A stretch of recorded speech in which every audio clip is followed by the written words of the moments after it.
Hello and welcome. My name is Justin. And I'm Draven. And you have tuned into the GreyVillain podcast. Draven, what's so funny? Just thinking of a joke. You want to tell it to me? Nah, you wouldn't get it. But today we saw the Joker. Oh, that's right, we did. So, the punchline goes a bit like a gunshot, and that's about it.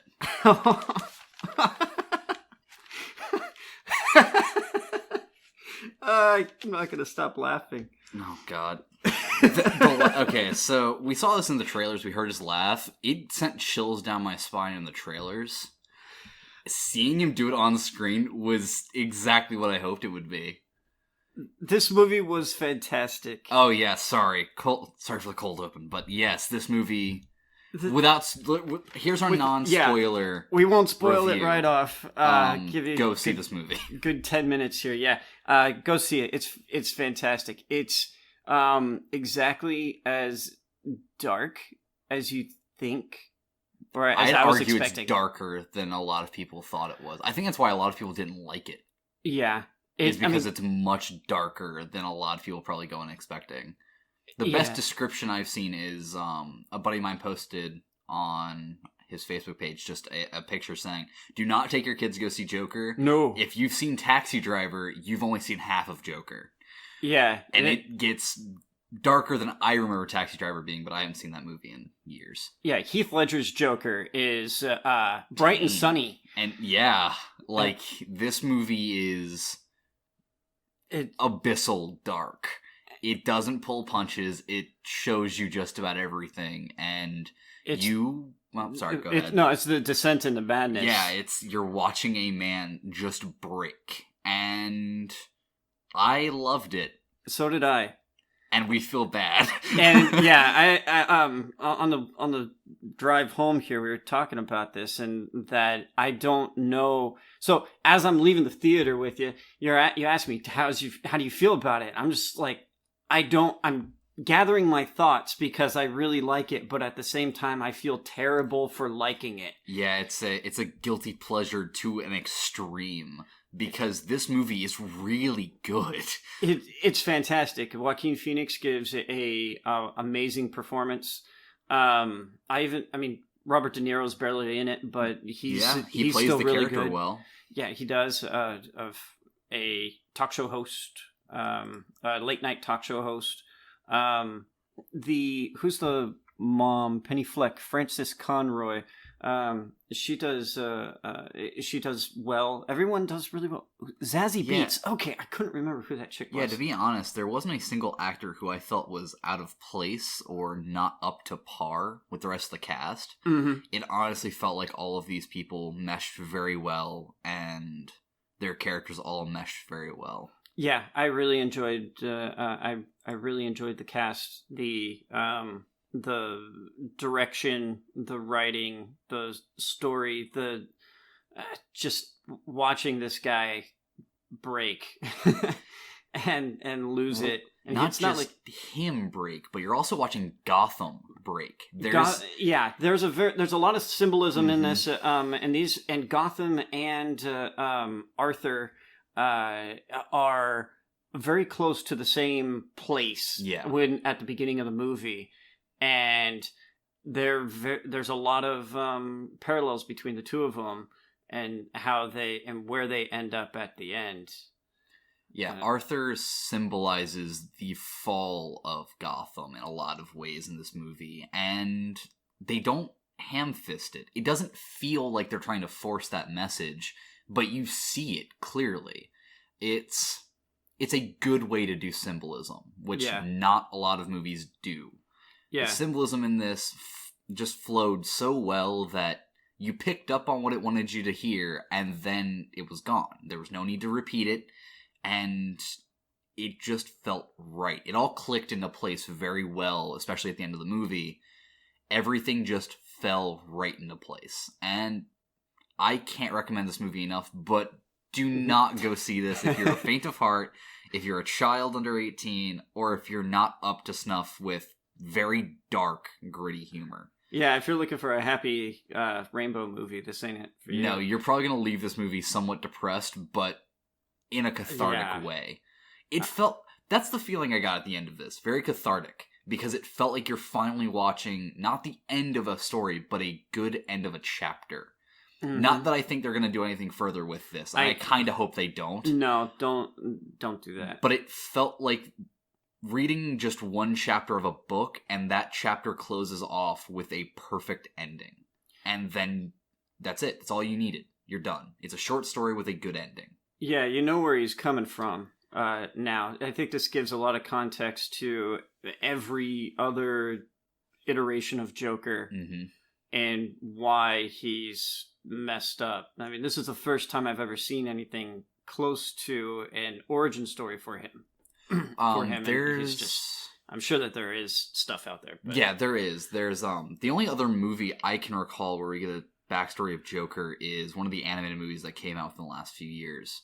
And honestly, it doesn't really give you much. And just like with all of Joker's backstories spanning back to when Joker was first created, you never know which one's real. Yeah. And well, I mean, that goes back to Dark Knight, where he gave himself several origin stories, and he's like, "You know how I got these scars?" And he's like, "Is it going to be the same story as the last time?" And I always liked the fact that they never nailed it down to what actually created him. I agree. And then you follow that up with this movie, where it's not those stories. No, and you also don't even know if this story is real. There's parts that are left hanging. And I don't know. As somebody who's followed the comics, I'm deeply satisfied with this. This is a good Joker backstory and a good origin story, but I think that it's just a story. I think that this would be something that the Joker would tell somebody. I don't think this is actually how he started. Yeah, well, the problem with Joker is that he's not a reliable narrator. Not at all. And he's also played by 15 different actors. Yeah, there's that, too. How many Jokers do we have going right now? Jared Leto, Joaquin Phoenix. Jared Leto is an abomination of Joker. There's also like 3 animated ones going around right now with different voice actors. Yeah, brilliant. But I mean, that's Luke Skywalker, so it's fine. Yes. Oh. But yeah, honestly, to give this movie a non-spoiler rating, I would give it a 9 out of 10. Yeah, I'm way up there too. I only have one main issue with the movie, which we'll get into in the spoiler section. An AMC artisan film. Yeah, which, you know, after watching the movie, it makes a lot of sense. This felt very Sundance Film Festival-esque. Yeah, it's definitely not an action flick. No, but that said, the scenes you do see where there is action, and I use air quotes because it's not really action. No, it's just not at all violence. Yeah. It is gratuitous. Well, not even gratuitous in a lot of scenes. You just see what you need to see, and that's it. And I think that was a good choice. I think not going too over the top for the most part was a good choice. I don't need to see the... Yeah, it doesn't show you anything that's... no gore or anything like that. Yeah, I mean, there's blood, but there's not anything excess. Yeah. Like, you're not seeing somebody's flayed face come flying out the screen or anything like that. No. It's pretty tame. Yeah, it's just... dark. Yeah. It's all dark. That said, the lighting, really good in this movie. Very good. I could write relatively and... straight. I write better than Arthur does. Yeah, Arthur's handwriting. I thought that was going to be a plot point at some point. Does anyone know if Joaquin Phoenix is left-handed or right-handed? Because he was writing left-handed, and it looked like if I tried to write left-handed. That was the weird part, because he wrote right-handed for the first part of that scene, because I think we're talking about the same scene where he's sitting at the table. Yeah. He wrote right-handed for the first part of that scene. Oh, okay, I didn't pick up... Yeah, he wrote left-handed after that, like, pause, where he just kind of stared. He started writing left-handed. Now, obviously, there's ambidextrous people, but I feel that's also sort of part of his state of mind. Yeah. So, do you want to hop into spoilers now? Because we're kind of... Yeah, I want this movie easily... 8, 9, yeah, sure. I'm way up there at the top. It's fantastic. I love this movie more than I should. It feels so wrong to like this movie as much as I do. Yeah, because of how tragic and how sad it is. like we said at the top of the show, you're watching a man descend into madness, and it's horrible watching it, but it's also just so good. Yeah, it's Joaquin Phoenix, A+ performance. Does he win an award? Does he get nominated? Yeah, he's at least getting nominated. He better get nominated. I hope he at least wins an award. I don't know. Watch, we'll probably get like Brad Pitt for Ad Astra, and I would be pissed. I'd actually be pretty pissed because Brad Pitt sort of. I just keep thinking about this. I'm going back to it because it reminded me of what's his name from Blade Runner 2049. Did you see Blade Runner? No, I didn't see 2049. Oh man, I watched the original. Ryan Gosling in Blade Runner. He just stoic the whole time. Or Driver also, which both good stuff, but stoic. And then, you had Brad Pitt just stoic. And it was like, ugh. So, and this, lots of emotion. This would be a tough movie to pull off, a tough acting job. And I hope he gets nominated. So, anything else you want to... Something I do want to say as a closing statement for a non-spoiler section. Yes. This movie is extremely subjective. Between everybody you're going to see reviewing it, there's going to be a bunch of different answers for things because there's a lot left open. This is what we saw, and even our looks at it were a little different even in the car we were talking about it. So take that in mind, and when you go see it, you're probably going to have a completely different interpretation. And that works really well for this movie. So just wanted to say that, take it with a grain of salt. It's like stand-up comedy. Okay. Speaking of stand-up comedy... Our main character. So we are spoilers from here on out. Yeah, see, I said 10 minutes. We're at about 12. All right, the spoilers from here on out. We start with seeing. Well, let's see. We get to the radio is on, and we're hearing about life in Gotham. Wonderful sunshine. Everyone's so happy. No, hold on. I think you mean trash overflowing the streets, super rats coming out of nowhere, and the Teenage Mutant Ninja Turtles stealing pizza again. Fucking turtles? One of these things is not like the other. But yeah, Gotham's in disarray, and it is a melting pot. It is ready to... tinderbox, as you put it. Tinderbox, yeah. It is ready to just explode at a moment's notice, and the tensions are high, and we get introduced to our main character. Who's putting on makeup. Yes, in the middle of... Is this at the point where he's, like, in the place? Yeah, he's in the place, and he's putting on his makeup to go to work to spin a sign. Yes, because he's a sign-spinning clown. And how did you feel about his makeup? Do you think it looked good? Was it even? I mean, he could have put in a little more effort. I agree. I think he should have done some more 3D design on like, the eye triangles. But whatever. He's a discount clown. Disc clown. You could say, especially with that hair wig thing. That was pretty bad. He didn't even try with that. He had his hair, his like natural hair. Spirit gum that stuff down, man. Damn. Yeah. No, it's perfect for what he is and what he's trying to do. You see, he's just going to work and he's trying to put in an honest day of labor because, he's so good with it in that he's not rich. He's lives with his mom. He's taking care of his mom. Mom's old and I don't know if she's crazy or anything, but she seemed pretty normal, actually. Yeah, that's kind of the perspective that we receive. But again, it's all about perspective. This movie has a lot to do with perspective. Yeah. And a lot of this movie is told from his point of view, so we're not even sure if she is as stable as we see, because we find out later some details about her past. Yeah. And so he goes and he does this... spinning a sign, and from what we see in the trailer, some kids steal a sign and send him on a merry chase, and then beat the living crap out of him in an alleyway. Yeah, which I have no idea. Again, I've said this in the past. I have no idea why people would do something like that. But I mean, I guess if that's your idea of fun, and maybe Pennywise is hanging out in the sewers. Yeah, I mean, hey man, maybe Gotham is just modern day Derry. It's overgrown Derry. Maine really grew up. Yeah. No, it's but yeah, and so then so the sign is busted, and so then he goes into see a social worker. Yes, we pick up with him in the middle of a social working appointment, basically, where he has to go every week or so. Yeah, and he's just laughing because he apparently has some sort of mental issue. Mm-hmm. A condition which causes uncontrollable fits of laughter no matter what mood or situation he's in. Which, fun fact, is real. Yeah. And it's really sad.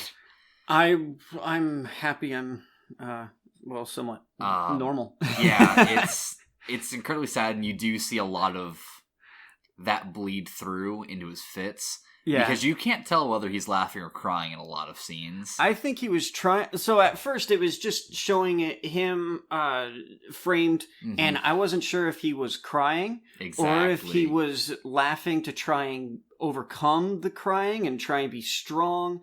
I didn't know where he was. I didn't know that he was in there with a social worker. I was thinking maybe he was filing a police report. Mm-hmm. And that's actually what I thought too, was a police report. But no, he's just sitting there with a psychiatrist or the social worker, not really a psychiatrist. Yeah.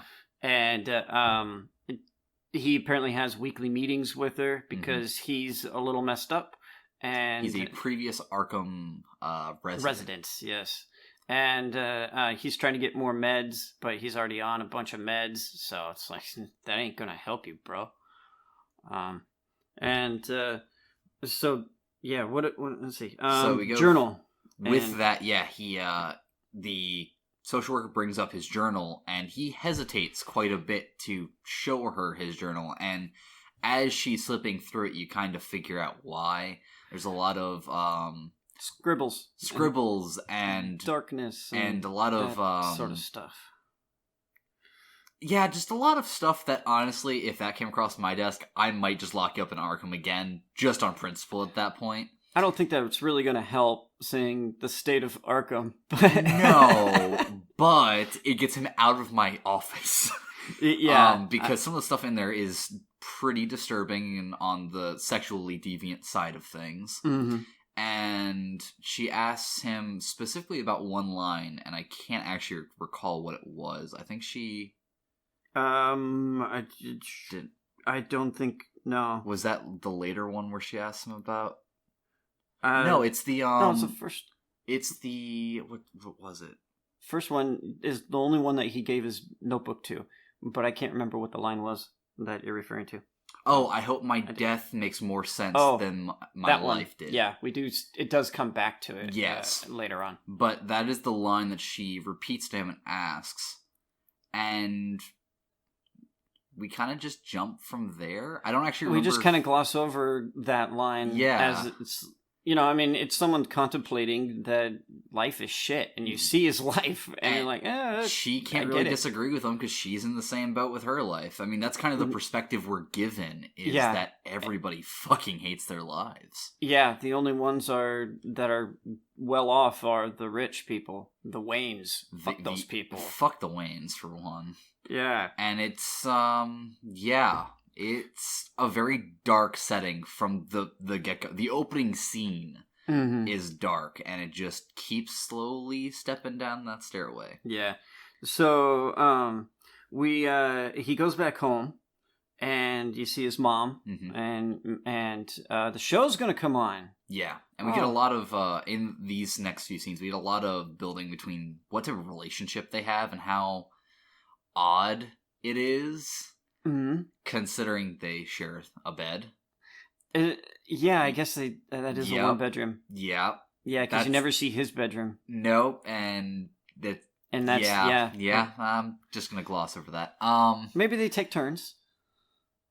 But you can't see it now, folks, but I am shaking my head at Justin very slowly. I'm trying to keep him apart. He sleeps on the couch, it's fine. No. Justin, we both know that's not what happens. I know. And that's what makes this so much worse. It is. But yes, he's the primary caretaker of his mother. He helps her out a lot. We see makes her a TV dinner. Yes, but we also see that he already looks malnourished. in the first few scenes we see him in. Yeah, his his body's broken. We see that from the trailers, and we have no answer for why. And we're like, "What's going on with this guy? Why is he that way?" It gets answered later on. And I pretty much assumed that he was just putting all of his money towards making sure his mom was okay, to be honest. But the answer we get later makes a lot more sense for long term. Yeah. So they start watching the show because Live with Murray Franklin comes on, and it's a late night show like Leno or any of those. Yeah. Jimmy Kimmel, I guess. I don't really watch the Today Show. I don't know. I don't watch any of them either. Except Colbert. Colbert's the best. I liked him when he had his own. I don't watch his talk show. I remember back from his Comedy Central show. Oh yeah. Where he got his big start. But yeah, I don't watch his regular show now. So then we get a delusion. Yeah. And so what we get is our guy Arthur sitting on the bed, and then all of a sudden he's sitting in the crowd, and we're like, oh, is this like a couple days later or something? Like he's really into this, so he goes to the crowd and wants to be part of the audience, and so he's there, and he's like, I love you, Murray, and Murray is like, oh great, hey, stop everything, let's go. Who said that? You said that up in the crowd.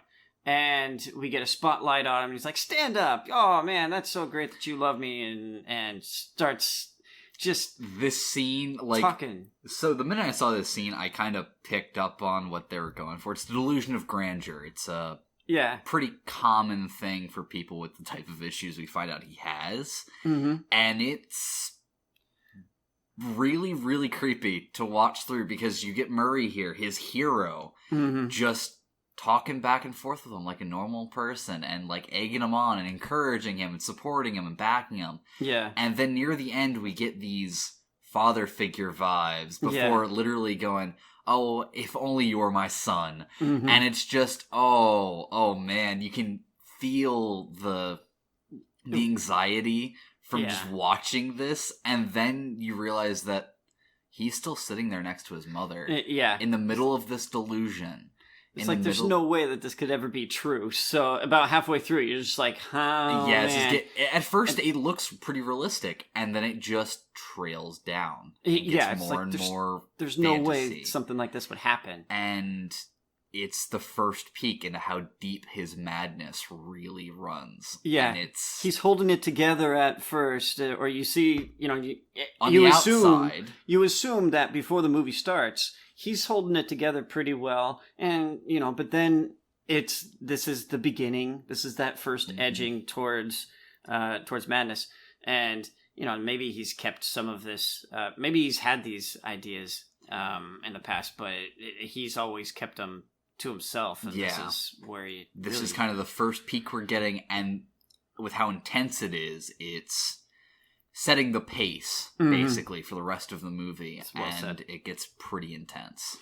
So then the next day, after we snap back to that was just a dream. Snap back to reality. There goes gravity. Yeah. Sorry. Mom spaghetti. Oh man, that's what happened to him. Yeah, he mom spaghetti his way out of there, and that was the end of the movie. So then back to reality, he gets shit for breaking the sign. Or he's like, what did you do with the sign? Because his boss calls him in and basically gives him shit about the sign that got broken, because he thinks that he just stole the sign, He's like, why would I steal a sign? Yeah, I kind of really sided with Arthur on this one. Like, why would you steal a fucking sign? I don't know. And he's got to go back and do it the next day, so why the fuck would you keep the sign? Like, this doesn't make any sense. Point? And it's like, he even said, I told you I got my ass kicked by some kids. He's like, come on, you got your ass kicked by kids? Like, yeah, there was like 5 of them. They came after me. They outran me. And then they beat the shit out of me. I got these clown shoes on. I can't run with this shit. Yeah, I can't do anything with this get up. And his boss kind of brushed him off, says, well, if you don't get it, we're going to have to take it out of your pay. And you see the next, snap. Mm-hmm. And you just watch him kind of freeze in place. Mm-hmm. And it's a very long zoom in on him. And it's unnerving to watch it. Yeah, you And think he then- was about to break right there. I was like, yeah, oh man, I was what is like, he going to do? What is he going to do? No, it's going to happen. It's so soon. And then it snap cuts to him in an alleyway beating the shit out of a dumpster. And it puts it a little bit more into perspective. He's been holding all of this back. We can't even begin to know how long he's been holding this back for Mhm. and releasing it this way. And that's the more scary part about this movie, is how long has he been festering in this to finally start snapping? He's been noticing that the world is walking over people, Mhm. and he verbalizes it towards the end, where in his interview with at the end, where he's just like, what if it were me laying on the ground? No one would pay attention, and we you see. yeah. There's so many parallels between what he's going through and in fact our real world. And so all these people that get forgotten and left behind and stepped on and ignored. And it makes you really see, I think it gives a real picture, real look into what these people are actually going through, and that they're fighting so hard. And so in the case of Arthur here, it starts coming out, and it comes out in the wrong way, but Yeah. it starts coming, and it's just like, wow, okay, I get it. I'm trying to get it. One of the big themes of this movie that it never outright says, but you always see it, is how much they use the word political, but it's socio-political. Yeah. The socio-political climate affects the individual more than we generally think. Mm-hmm. And you watch that through Arthur. Because even though he's not the only one, he's watching his neighbors get the shit kicked out of him. He hears the fights going on. He sees his city falling into disarray, and that affects you on a deep level. Absolutely. And it's something that they do really well to show in this without ever having to outright say it. They just show you it. Yeah. And it's something we're experiencing in our real world. Yeah, right now. A lot of people are experiencing signs of depression due to how our social-political landscape is right now. And it's exactly what happened to Gotham. Yeah, so you see him climbing a long flight of stairs all the way up to the top, and it's just high walls on either side. At the top of the stairs, how do you get up there? It's just a long slog of gray cement and bullshit, and just on your way up. These scenes were really good, and I'm going to step away from reviewing the actual movie for a second. Justin, like I said before we actually started recording, I've never seen you be this passionate about symbolism. It happens occasionally. It does, and I want to say this is awesome, because again, I don't think the viewers have heard it either, because every time... Maybe not so far. Because every movie that we've had symbolism in, I'm usually the one who talks about it. So I'm going to let you agree handle with you all on of the those. symbolism in this one. It's... you don't need to do all of it, but that one was just so striking. It's so good. And yeah. It's not only just so striking, but it hits everybody. Mm-hmm. It's not something that's exclusive. Mm-hmm. Everybody knows what that staircase is like. Mm-hmm. And you watch him go up it 3 times before he finally descends it. Yeah. And it's just... I love that staircase now. I hate it. It's the staircase in our hearts. Yes. And the first time you watch him go up, he's carrying his bag of meds, and he's going home after a very stressful session. And so he goes back and hangs out with his mom some more, and says, hey mom, I'm going to be a really funny comedian. I want to do that. And she's like, don't you have to be funny to be a comedian? And oh, my heart shattered. Like, I Mom! felt so bad. Oh my god, Mom. This poor man. What is Mom? He's trying so hard and then just gets shut the fuck down. And it hurt. Like, on a physical and emotional level, that hurt me. That staircase just metaphorically got, like, way bigger. Yeah, and then he just kind of continues on and does his best to put on a strong face. He puts on his happy face and faces the world. Yeah. And... So then he goes back to work the next day, and he gets a gun from his buddy on that day at work. Yeah, and because his buddy was like, "Hey, man, I want to watch out for you. Here's a gun." He's like, "I shouldn't have a gun because I'm a crazy person." Yeah, because he's an ex-convict or an ex-psych institution. And he's like, "It's fine. Yeah, you need to defend yourself." And it's like, okay.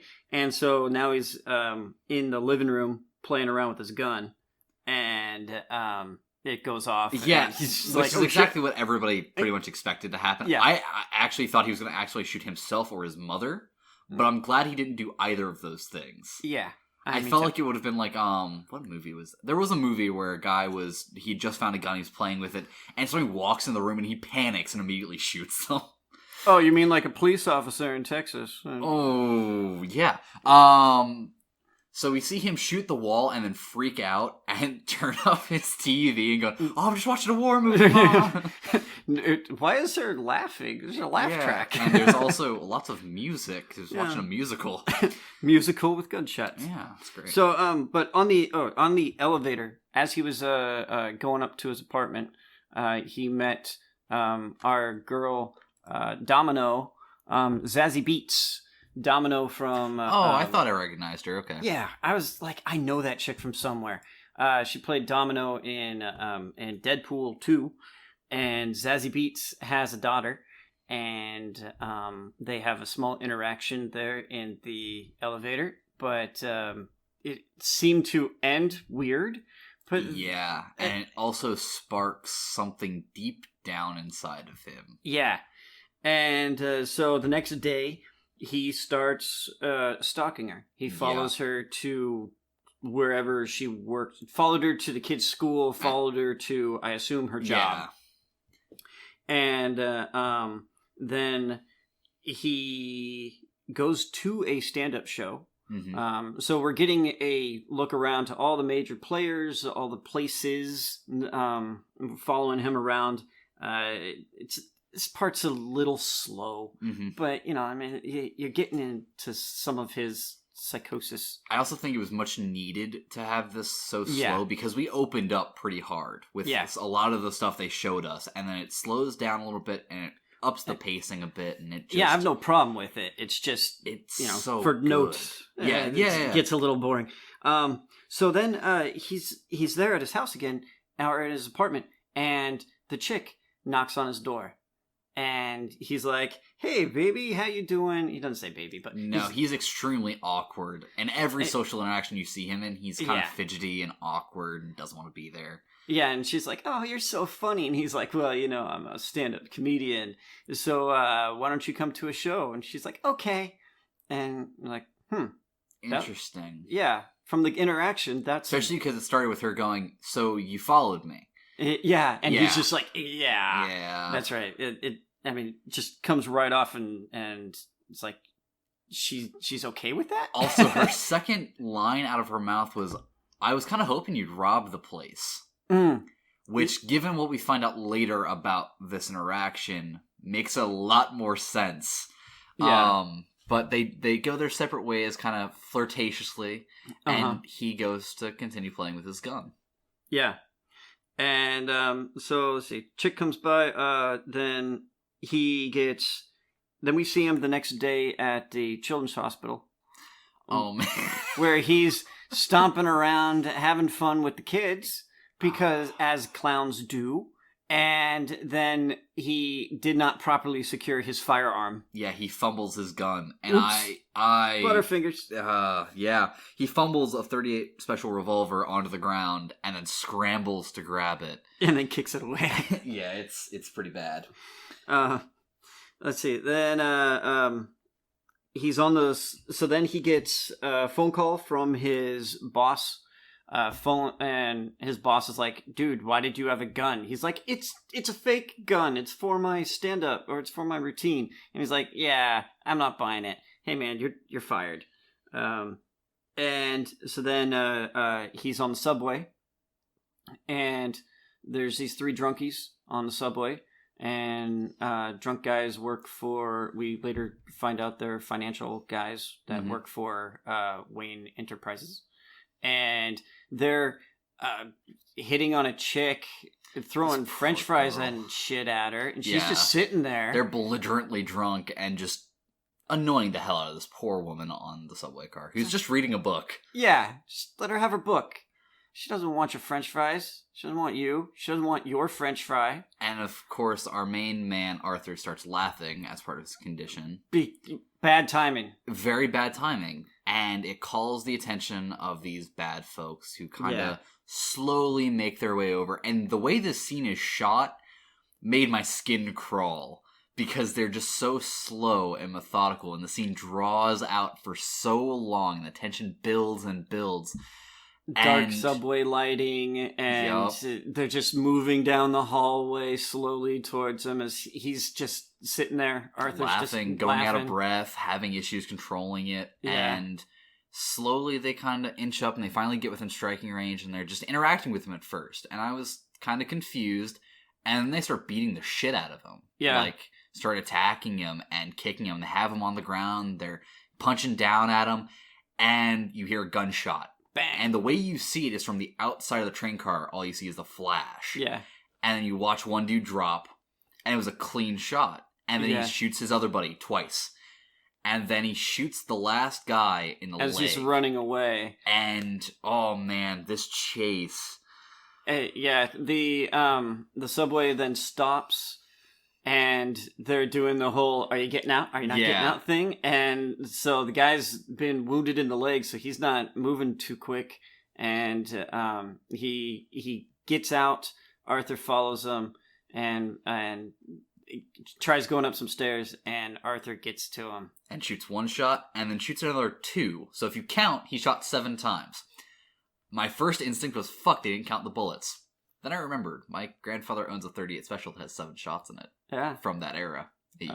And that... Okay. It's a real thing, and that's why I grabbed my phone and kind of moved away from the mic. I looked it up. There are, in fact, 37 specials since the 60s who have had 7 shot capacities. Right so on. they actually paid attention. Well done. That's very well done. That's attention to detail that I actually enjoy. And we see him smoke this dude on the stairs without a second thought. And then he just starts running and running and running. And he runs all the way home. No, it runs to a bathroom. Oh, yeah, you're right. No, he does run to this bathroom. Runs into a public bathroom and locks the door or shuts the door. And then he starts dancing. This is the part of the movie where I kind of went, this definitely belongs at like a Sundance Film Festival. Because it was like an interpretive dance. And only later did I kind of connect the dots as to why.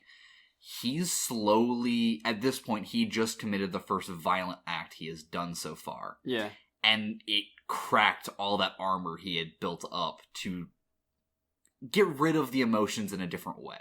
Mm-hmm. So he just loses it for a few minutes. He finds a new outlet, and then he finds ecstasy from it. And then he goes straight to MDMA, and...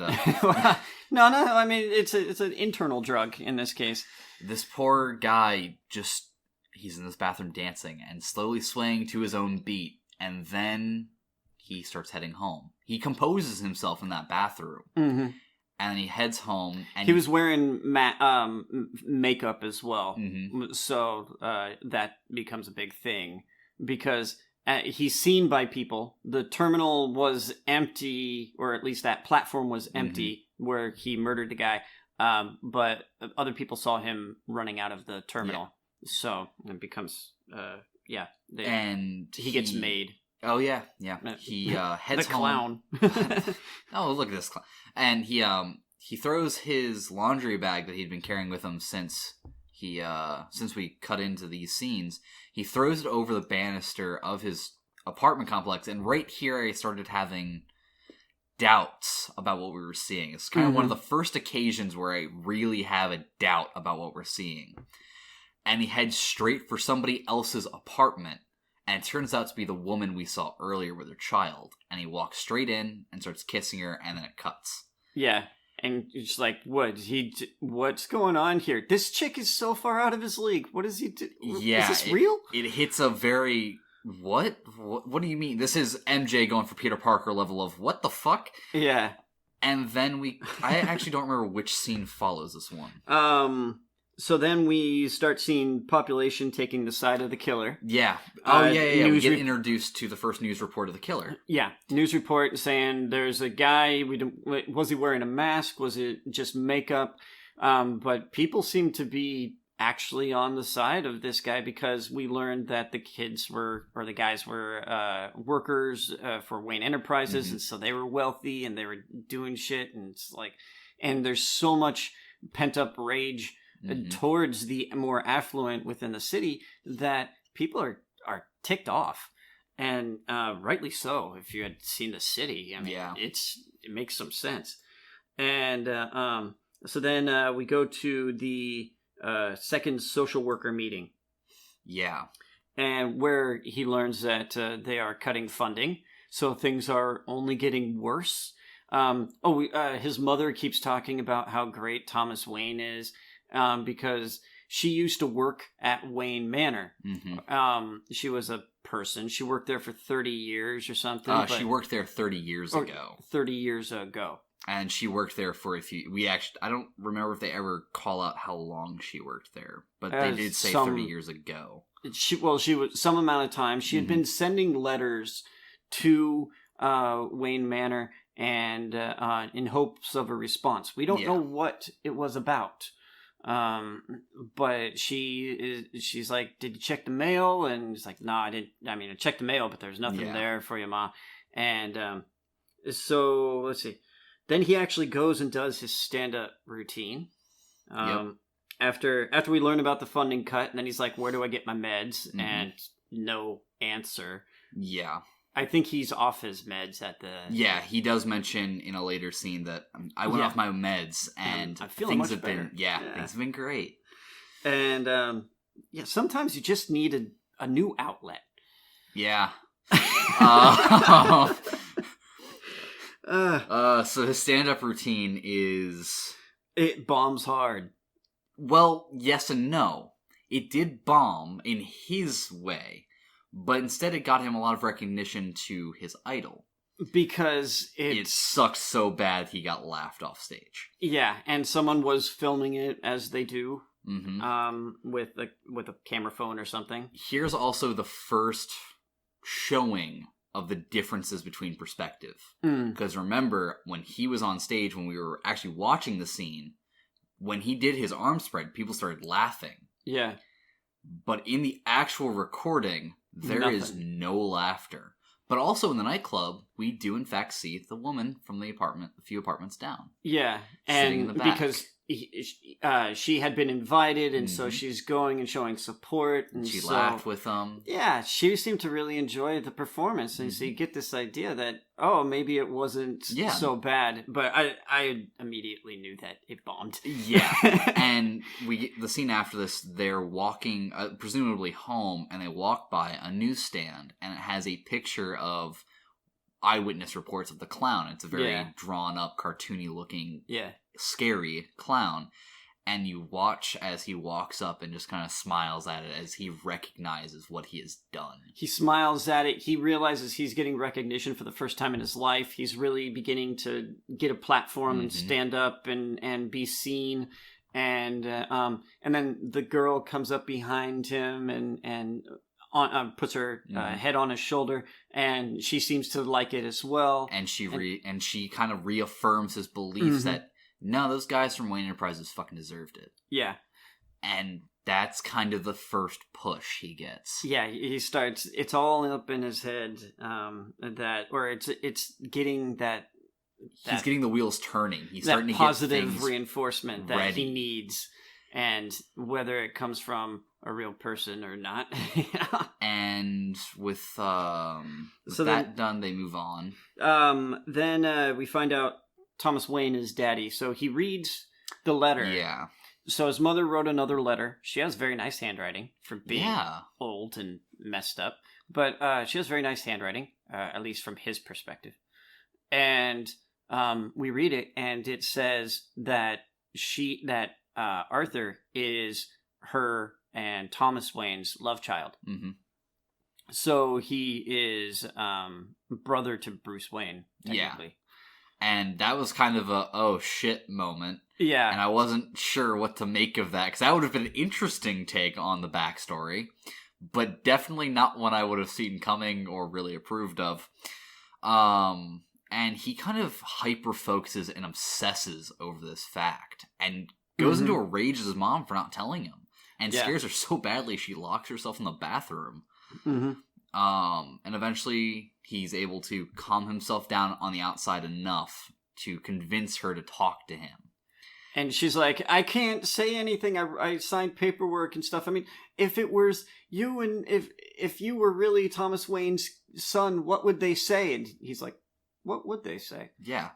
I mean, it's like kind of in a yeah, what would they say, Mom? What are you saying, Mom? And not only just that, but I also, when I watched that scene, I got a little bit of a different vibe from it. I almost thought he meant, like, as a, what if he actually was? What would the people say? What would the admiration he would get? Because throughout the later part of the movie, we kind of see him seeking out the attention. Yeah. So, a new love child from the Wayne family, how much attention would he be getting off of that? A lot, but I don't think it would be positive, though. I don't think he cares.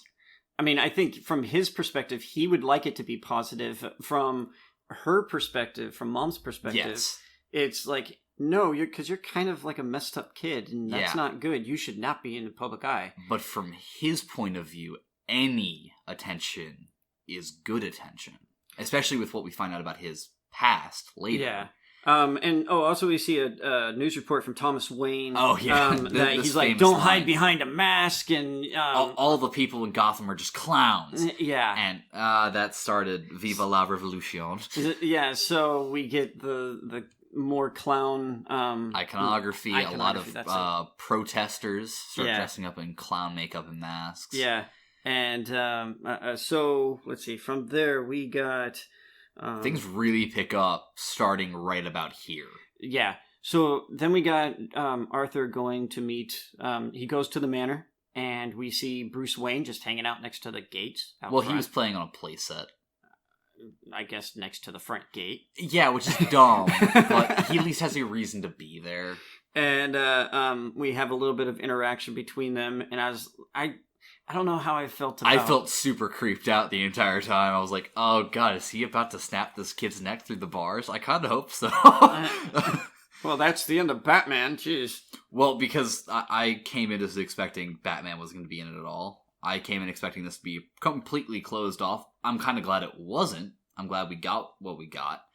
But I also really would have liked if he just kind of went, and that was the end of Bruce Wayne, and that's what kicked off the movie. I would have been okay with that.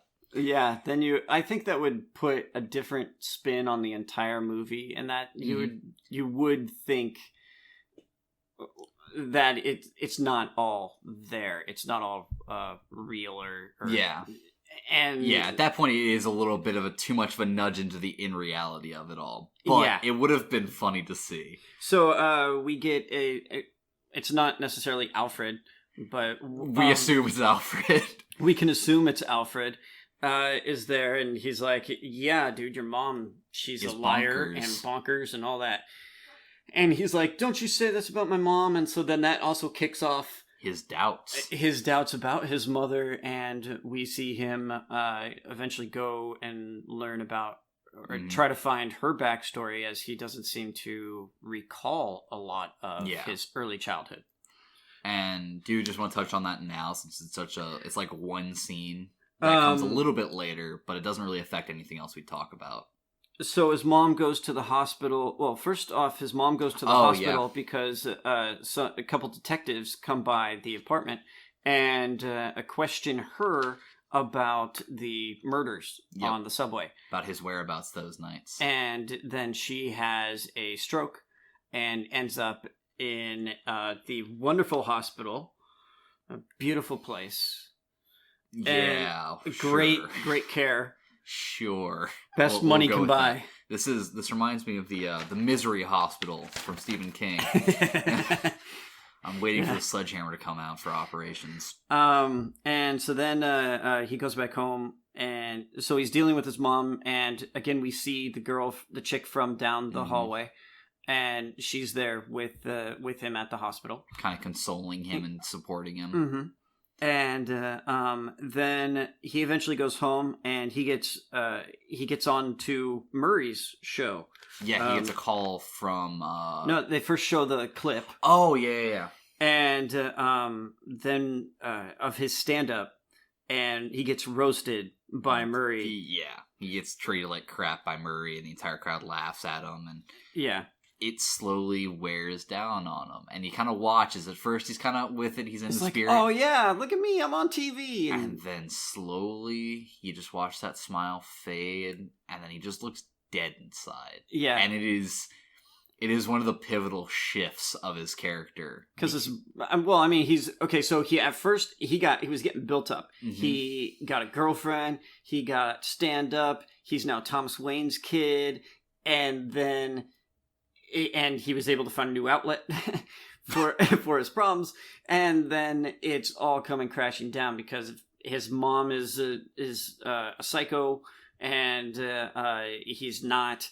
And his stand-up sucked, and Yep. And so, but the clown mask rally. Yep. So everyone starts coming out for a clown, doing a rally with painted as clown and using clown masks. Doing a protest of Thomas Wayne. Mass unrest in the streets. Yes, and this is the scene where he meets him or he's out front of the hotel, and so they're doing a fundraiser type thing. Yeah, fundraiser. They're going to see a musical. It's a publicity thing. Sort of surprises me that the richest guy around needs a fundraiser, but choose your own money, bro.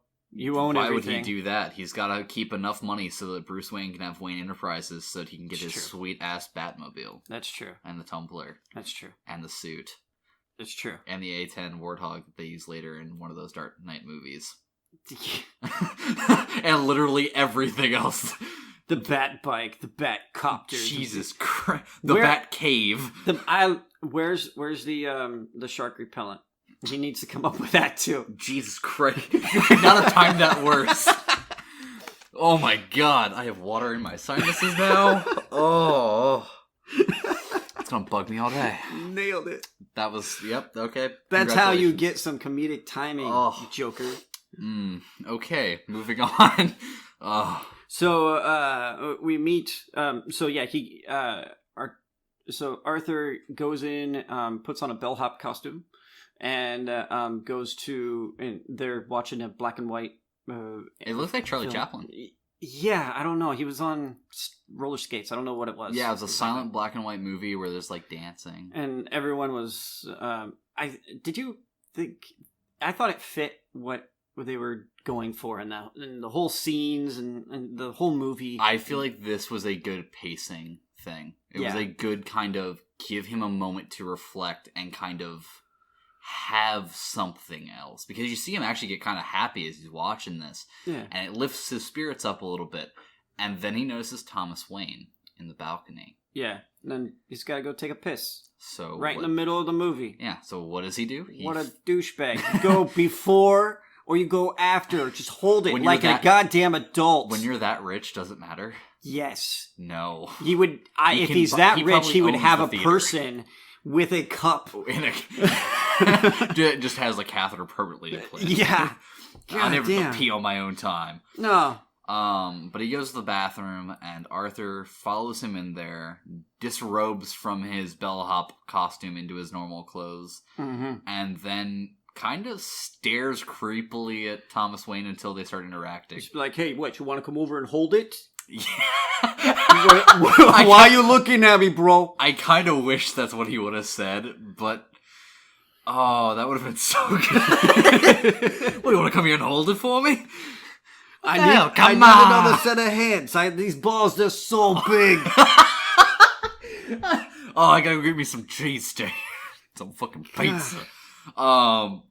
They have a rather tense conversation that escalates very quickly to Thomas Wayne decking Yeah. Our poor man Or he Arthur. pops him in the face. He doesn't knock him down, but he pops him pretty good. And it was, ow. Just, because it's not only a physical wound, but emotionally, he just got knocked down another peg. By someone he thought was his actual dad. And, I mean, he had the father figure of Murray, and then he has, or, on TV, and then he has, like, oh, I have an actual dad. And then that gets knocked down. And his daddy abuses him just as bad as his stepfather. Oh. So, doesn't the hospital follow directly after this, where he goes in to get the records? So his mom is, he learns that he was adopted and that his mom had been committed to Arkham because, so that's the thing. It's the father and, the father figure on TV and then his actual father, and then he comes to learn that he's been adopted and that his mom is crazy and she got put into jail. And I quote Thomas Wayne, "Your mother's a crazy bitch." And then it kind of shatters his entire perspective of his idea of his life, of what he had been raised and who had raised him. Yeah. Because he's like, no, my mom's wonderful. And you've seen him vehemently defending her to everybody. Yeah. I mean, there's nothing wrong with that. I back him, and then he kind of watches as his worldview shatters. And he's like, oh, everything I know is a lie. Yeah. So he goes and gets he goes and tries to get the records, but they're like, the guy's going through it and sort of telling him what's happened. That his mom has narcissistic personality disorders and stuff, which sort of is like saying his problems too. But then he finds out that he was adopted. He steals the file. And then he looks and finds out that he was adopted. But then also he was abused by his stepfather. Stepfather, boyfriends. He was chained to a radiator, beaten, and malnourished. And then you get the idea of why his body's broken. And they show him with the shirt off. I don't know, like, is that makeup or was that... I think that's legitimately how much he destroyed his body. I want to look up photos of him and kind of figure out if because they definitely could have done that with makeup, but I'm not sure. It looked so good. I mean, one of his shoulders was jacked up, so that's not probably real. a prosthetic piece. That had to been. I want to know how much of it is fake or post product because it looked so good. It really did. It was very believable. And, so some of the shots I was looking at him like, is he really messed up? But then other shots, it showed from another perspective and that he was really messed up. Especially when he hunches over, you kind of get the bulging discs. The back. His rib cage is reaching out a bit. It just... Yeah. Everything looks uncomfortable. His entire body looks like it's Uncanny Valley. It just looks so... He needs a good chiropractor. He needs a good, reset on all of his bones. Oh, that too. It looks painful. And that's what you're supposed to see with this character, is just pain. His whole life. Is just pain. Unending, agonizing pain. Physically, mentally, emotionally. And all of those wounds have been festering for his entire life. And this is the next major story beat where he kind of has a shift. And he goes slightly further down the rabbit hole. He crawls into the fridge. Yeah, I don't know. He crawls into the fridge. Yeah, I don't know what to make of that scene. He goes to his fridge. He pulls out food and he pulls out all the shelves and all the stuff, and he just hops in. Yeah, and he's just like, I'm gonna stay here now. And the next scene, it cuts to his answering machine. Yeah, he wasn't there for very long because he seemed perfectly fine later on. I mean, he'd be freezing cold, but I mean... Yeah, it could be a form of self-harm. That's the only thing I can think of is after that emotional hit, he needed a way to release, so he self-harmed by freezing himself for a while. Or freezing as well. Making himself very cold for a little while. Yeah. And that's, the only reasoning I can see behind this scene. And it's the only one that really fits, unless you have a different take on it. No, I didn't really get why he did that. I'm not I don't do psychology, that sort of stuff. I don't. So yeah, self-harm makes some sense. It's just the weirdest way of doing it. I mean, maybe he could have punched himself in the face or something. I don't know. He did bang his head on a lot of stuff. That's true. He did. They always showed him banging his Whenever head he gets on. pissed off, his first reaction is to headbutt. Like, Okay. in the telephone booth, first thing he did when he hung up that phone, headbutt the glass, it shatters. Actually, okay. He's certainly capable of doing it. He doesn't cut or anything like that. Yeah. He headbutts, and then he decided to take a chill. He decided to chill out. Okay. We're moving on. The next thing we see is a voicemail. Where he gets invited. Yeah, the voicemail. The first voicemail was from the cops looking for him. Yeah. And the second one is from the Maury show saying, "Yo, come on to our show. We want to have you." And he's like, "Sure." He seems super calm. Well, I think he realizes that it's a bit of a scam. Or And it's what also, they're trying to do to him. Yeah, it feels like he knows this is going to be bad for him. So he's just going to embrace it. Would you call him a stupid person? For going to the show? No, I mean, just like in general. Would you call him stupid? Underdeveloped. He definitely shows aspects of being naive and not really understanding, but I wouldn't say he's stupid. He's definitely observant. Yeah. Okay. So I'd argue that he knew he was walking into basically getting laughed at. I think that's why what scene we do see happens that way. Mm-hmm. Why he took control of it all is to avoid that. But he also kind of leans into it in a lot of ways. Because he does start... He embraces the pain and kind of goes into that clown facade. So it's almost like he wants them to laugh at him, but on his terms. Yeah. So it's an interesting duality to watch. And you are watching this guy fight with two halves of himself throughout the movie. Because one part is struggling to keep control and kind of keep it outside of other people's perspectives. And then the other half is raging and trying to get out and trying to release all of this built-up tension. And eventually one wins. And that's kind of what we see happen once the Maury show does come around. But we've still got a few more scenes between them. So we go and see Mom in the hospital. Yeah, this is the first part where we really see the tension breaks.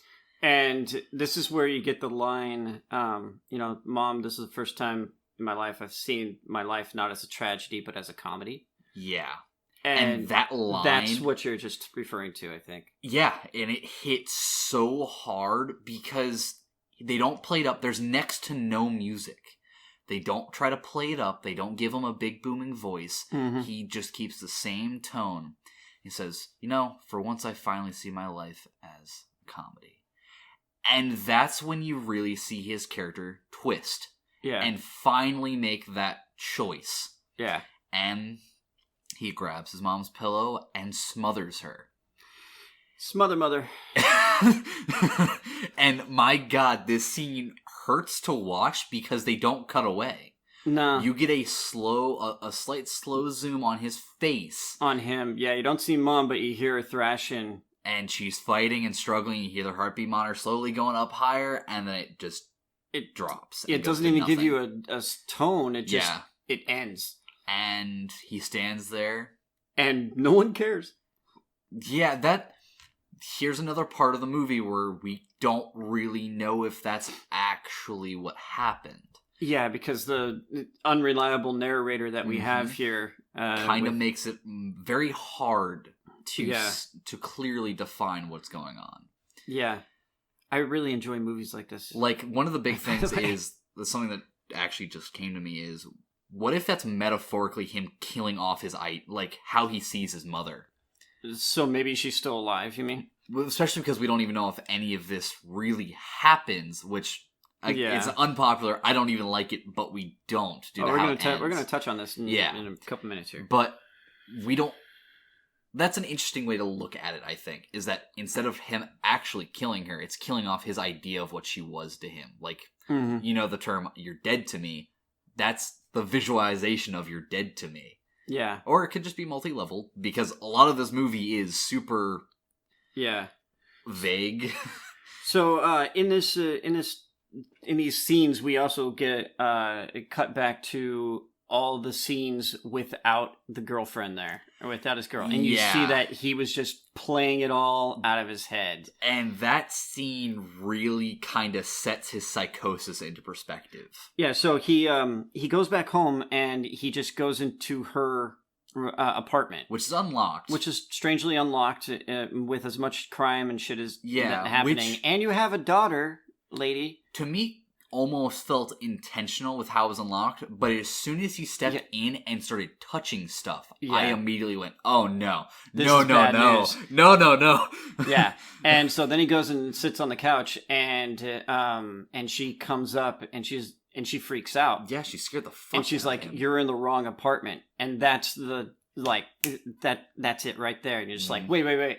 Yeah, everything that she was, all the loving, touching stuff that she was doing, the support, you realize was all just in his head. And he says very little in the scene, but one of the things he does say is, "I've had a really bad day." Yeah. And he kind of looks back at her, and it cuts to him walking down the hallway. So in their first interaction, she has this little girl, and they were going up the elevator, and the little girl's like, she's like, "This building sucks," and the little girl goes, "This building sucks, right, Mom?" And she's like, yeah. And then she holds up two fingers like a gun to her temple, and shoots. And so then you get the weird interaction later on down the hallway. He's like, "Hey, yeah, weird, huh?" And does the same thing to her, and with the two fingers to the temple. And it's just like, that's not funny, bro. But then sitting there on the couch, he says I've had a really bad day. Then turns and looks at her, puts his fingers to his temple, and does it again, and pulls the trigger again. And it's just like, oh man, don't hurt her. Yeah, that was my first thought. Was, oh man, this poor daughter and this poor mother are about to go through some hell. But that's not Joker's style. No, he's not about the individual. Yeah, there's no way. And we see a lot of that. There was no way that he was going to kill her or hurt her, this lady or her daughter, because that's just, Joker's more about the masses and more about the craziness. It's not about the money. It's about the message. Yeah. That's one of the interesting things is you get a lot of parallels between past Jokers in this one that you hadn't seen previous. Like, Heath Ledger's Joker kind of set a new tone for Joker in movies. Because before that we had very campy movies. Yeah. And then you get Jared Leto, as much as I dislike him as Joker, it's another very dark look at Joker. And then you have this Joker, which is darker than all of them, but has so many strong parallels to all of them in a way. It takes a lot of pieces of other stuff that we've learned and which really turns it up to 11. Solidifies him as what I really want to call him the true Joker. Because it solidifies so much. Well, I kind of wanted to hold off on this, but I just wrote, is this movie true to Joker? Let's talk about that more later, because that's going to spark a lot of discussion. I know. So that is good, though. That took me a little off guard. So we have him back. We have Arthur back in his apartment, and he's practicing for. He's watching other guys come out and do their opening bit, and like, "Hey, how's it going? Yeah, hey Murray." Just kind of running through the motions, trying to get himself acclimatized to it, and practicing. Yeah, and it's like, if you just be natural, you're probably fine, but I get the anxiety. Yeah, it's a lot of anxiety, especially it's a lot of... He's going on the show that he watches. He's going to go talk to his idol. A father figure. A father figure to him. Yeah, he doesn't want to screw this up. And it shows how deliberate he is about these next few scenes. And you see him kind of at the end of the scene where he's reenacting, trying to figure out how he wants to come out on the stage. He just kind of sits there at the end of it. And the way he's staring at the camera is just true and utter dread. and just the deadness in his eyes just sold every bit of this movie to me, because he does act the 1,000-yard stare very well. Yeah. One of the major things we do see here, though, is him playing with the gun during it all. And it's not loaded. Yes. And he does a knock-knock joke. Knock, knock. Who's there? And Click. then he puts the gun under his chin and clicks it and throws his head back, and along with that we hear a laugh track play that isn't connected to his TV. Yeah. That's a big thing, is throughout the last few moments of that scene, you hear a laugh track in his head. That's kind of where we get more of the perspective skewing, where we don't know if it's truly happening. Mm-hmm. And it puts more disbelief in you and more doubt. But then we move on from this scene to some of the more important ones. Well, he does his hair. He makes his hair green. Mm-hmm. And he starts painting his face. Mm-hmm. And a couple guys from the shop show up. From his clown gigs. And there's a midget who gets just... This poor dude, he gets shit on every day. He gets talked about. I don't even know what these guys' names are. He's clowned on so hard. His name was... Was it Rand? No, it was Gary. Gary's the midget, Lee and Randall was the big guy. Yeah. So Randall and Gary show up, and Randall's the one that gave him the pistol. Mm-hmm. And then got him fired. And then ultimately got him fired as well. And so Randall's like, hey, man, we just wanted to come and say hi and stuff. While Arthur's putting on his makeup, he grabs a pair of scissors he goes to the door. Hides them away in his back pocket. Hides them in the back pocket, and he's just... So they're having a little chit-chat. They come inside, they have a little chit-chat. Randall mentions that the cops have been around the shop and started asking him questions. Yeah, he's like, what'd you say about me? Yeah, I just want to get our stories straight. Mm-hmm. Obviously trying to continually use Arthur. Yeah. And he was going to throw Arthur under the bus. Yeah, and Arthur just looks at him, and from right at that moment, you knew his mind was made. Mm-hmm. They show off a bottle of booze they brought him to cheer him up. He kind of plays it off. He's done with this interaction the minute it starts. Yeah. And then he whips out those scissors. And straight for the jugular. Straight for the jugular, and then straight for the eye socket. It's like Insane Clown Posse, straight for the juggies. Yeah. No. The juggalos? Okay, we're done. No. And there's blood spray. We're moving on. Blood spray. Paint, and he literally gets painted in blood. Like half his body is blood splattered. Yeah, in the neck, and then through the eye, and then Randall slams him into the falls to the ground, and he takes his head and slams him against the wall 3-4 times. And we don't see the face or anything like that. We don't see the damage that's done. We just see the splatter. You see what you need to see, nothing more. Yeah, and Randall's done. Yeah, he's very dead. And Gary's in the corner trying to look small. This poor... Okay. No! Bang! This poor man is, like, freaked out. He's a midget, so he can't really fight back. Yeah, he's just like, don't hurt me. And... throughout a very tense minute or two, he basically gets let go. And then on his way out, he goes, "You're one of the few people that was nice to me. Thank you." Kisses him on the top of the head and lets him go. Oh my god, no, you're missing the best part. No, I'm going to let you handle this because you busted out laughing so loud. Like... I was so sad to do this. I'm sorry. I'm so sorry. Fucking not. Yes, I am. I feel bad. I feel really bad for laughing at this. But so our small friend Gary goes up to the door and he tries to open the door. But except the fucking daisy chain is locked. There's a chain lock at the top. And he looks up, and the camera even pans up, and we see the chain, and it won't let him open the door. And he's like, "Oh, hey, Arthur, yeah, give me a hand." He's like, "Oh, yeah, little help here," and little help, and So, that's when Arthur gets up and he's like, you were never mean to me and is much appreciated. And so then he kisses him on the top of his bald ass head and sends him on his way. Yeah, lets him go. Gary hustles on out of there.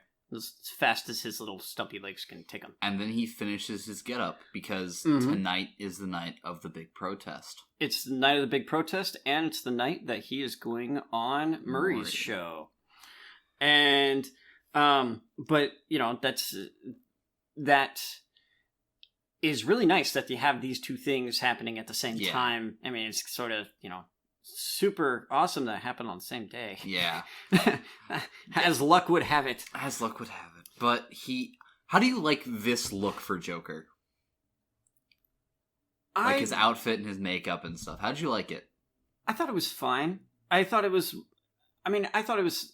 fine. I mean, I really liked Heath Ledger's Joker, and it's not that much different. The only thing that he had going on was actual scars that he was trying to cover up. But, yeah, it's fine. It's fine.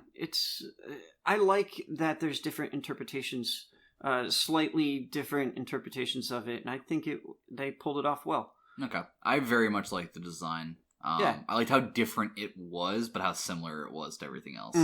But I like the color scheme a little bit more. I like the brighter colors because Heath was very much into the dark greens and purples. Yeah. And on this one we got oranges and a very vibrant, And I liked that. It also highlighted a bit more of the duality of how they handled the madness because Heath Ledger's not darker, but less I think Heath Ledger was a lot closer to the comics in that he was very purple, and Joker was always very purple, and that, or this, if you put him in the same purple, it would not be so bright. I liked the color. I like the color. It matched his personality better than the darker colors that the other Jokers have used in the past. It also helped him really stand out against the color palette. Exactly, which I think was a major choice in the design department that helped them. Because had they done the purples and greens, I think the subway scene we get later would have been so much harder to watch because you wouldn't be able to see them. Yeah, everything would have been too dark. And see, we have some deeper thoughts on filmmaking. Oh, yeah.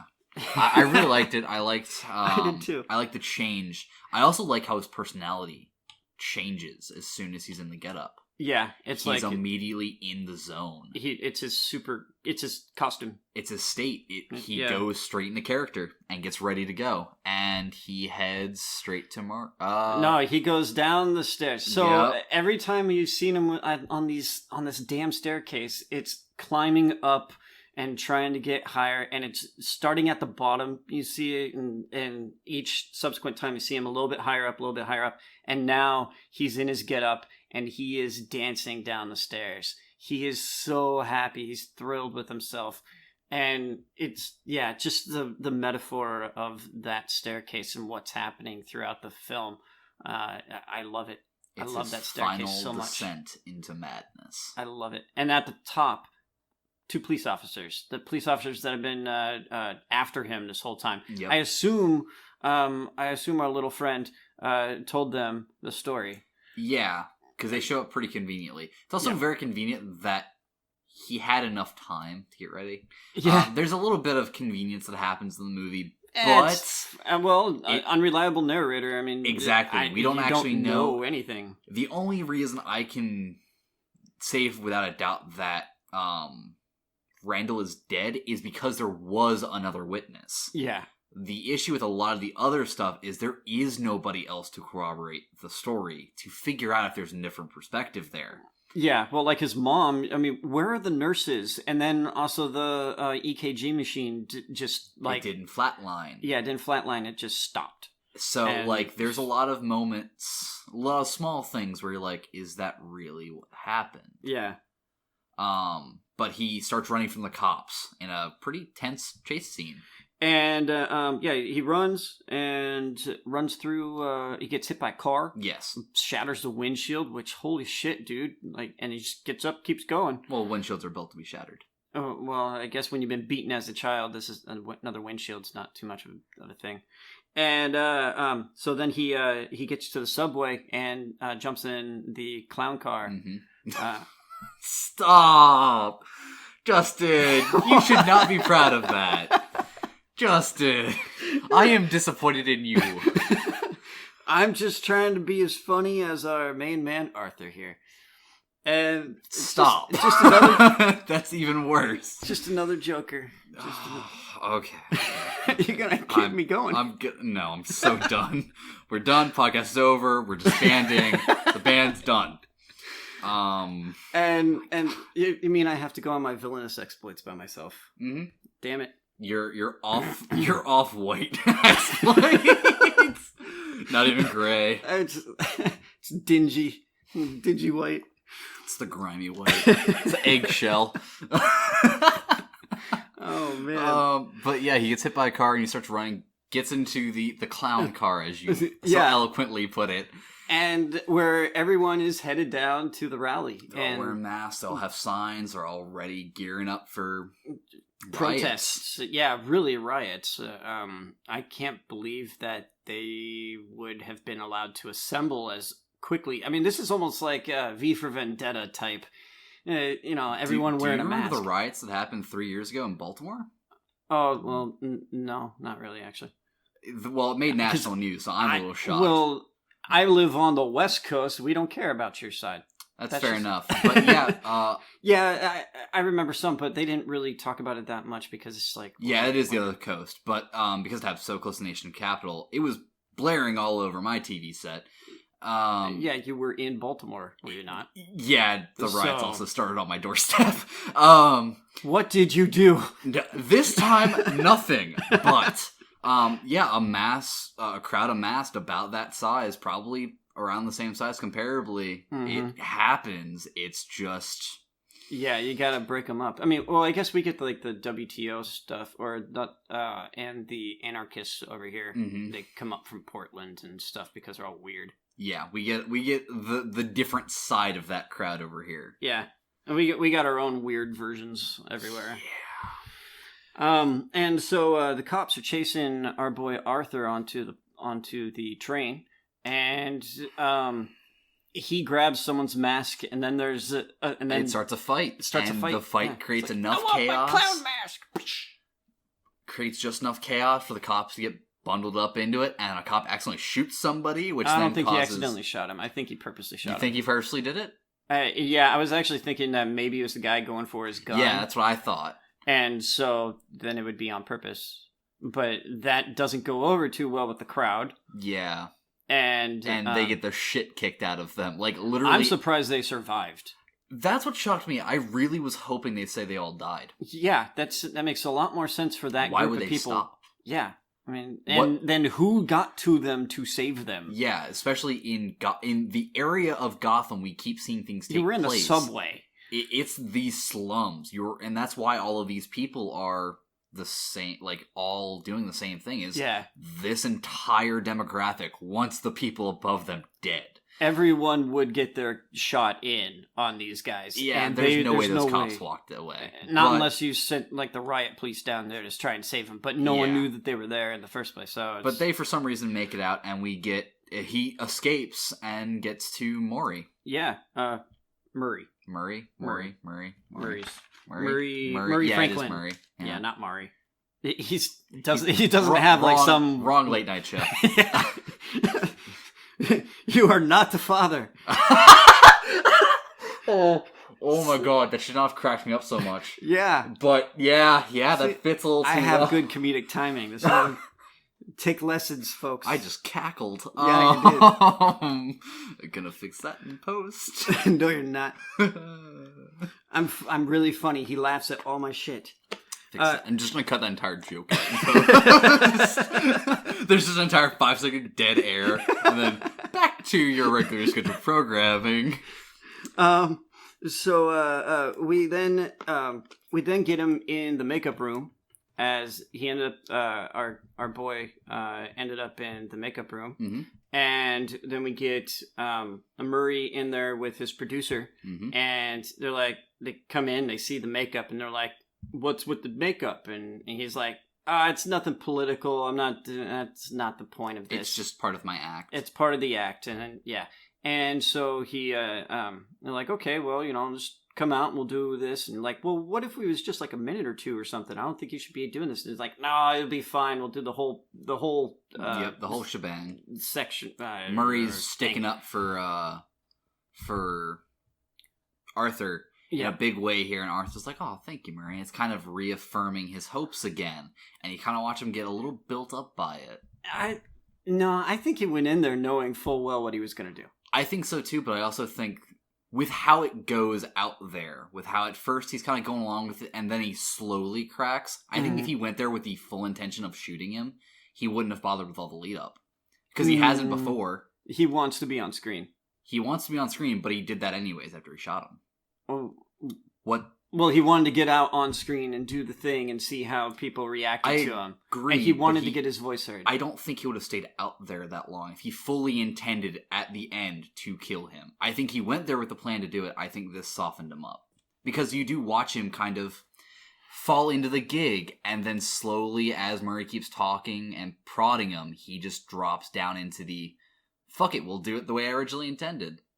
Well, he went out there and so we get that little back and forth, and then he goes out, and he asks, "Can you please introduce me as Joker?" Oh yeah, which was the final crown jewel. Yeah, because that's where I think this was all a setup. He went on to Murray's show with the full intention of doing exactly what he did because of how it played out.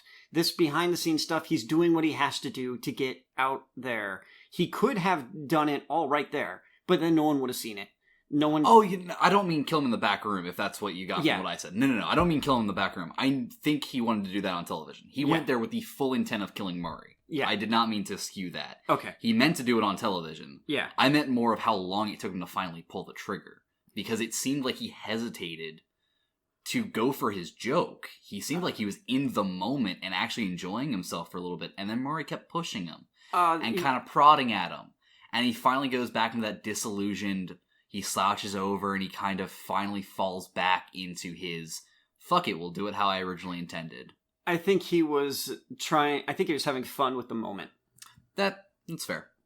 And so that he goes out, she's like, introduce me as Joker, because Murray had originally said, "Hey, look at this Joker." Yeah, and that's such a good way.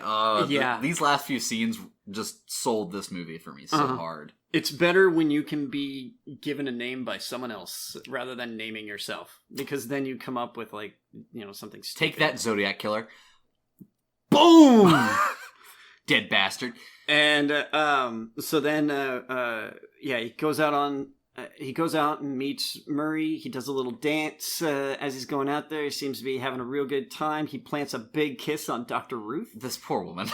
She's just so violated afterwards. Yeah, and she's just like, okay. And then it's very awkward. And then he just sits there for like a good 10 seconds or so. Doesn't say a word. Silence. And it's kind of like, okay, what is he? He's just taking it in. Mm-hmm. And this is exactly how I pictured it. Yeah. This is not at all how I pictured it.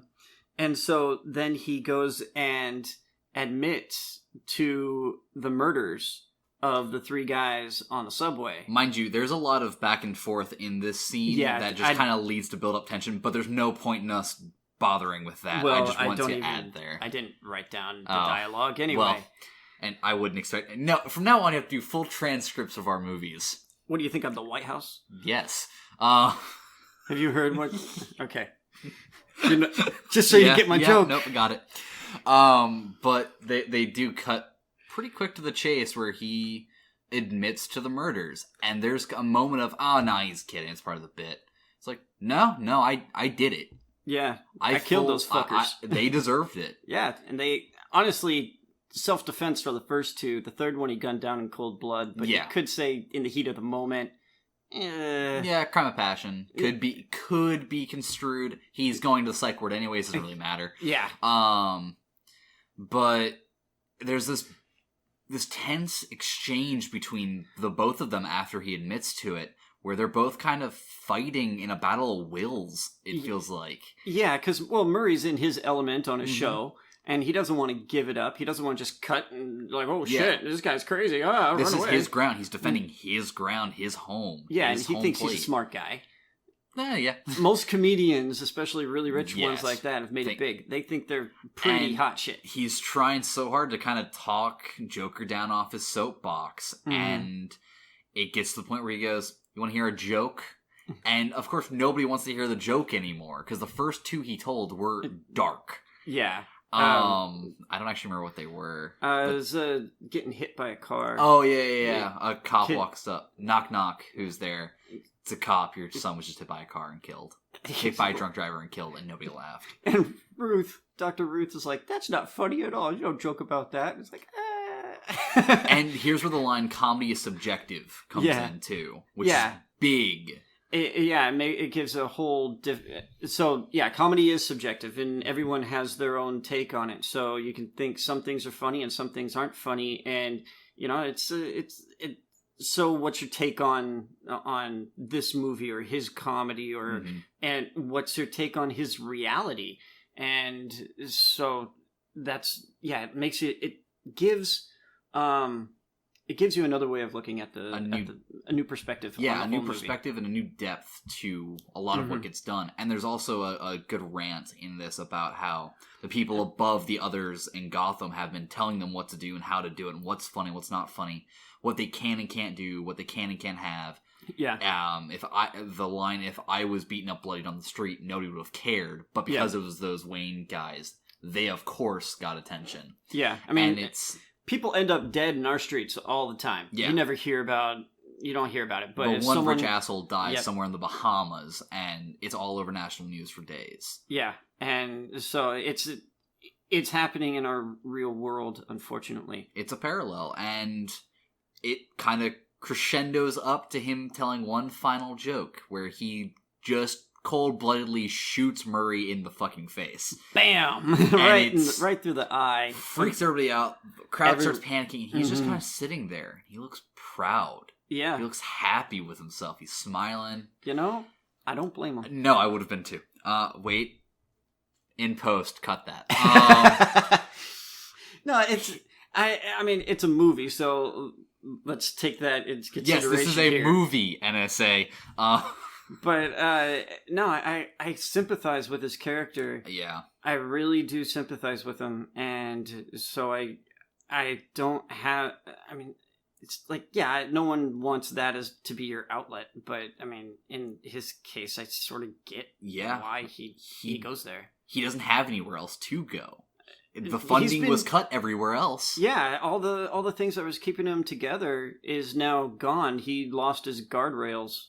He lost everything he had, and now he even says, "I've lost everything. There's nothing left to lose for me, anyways." After he admits to killing those people. Yeah, he says something about this is what happens when you release a crazy person in the world, and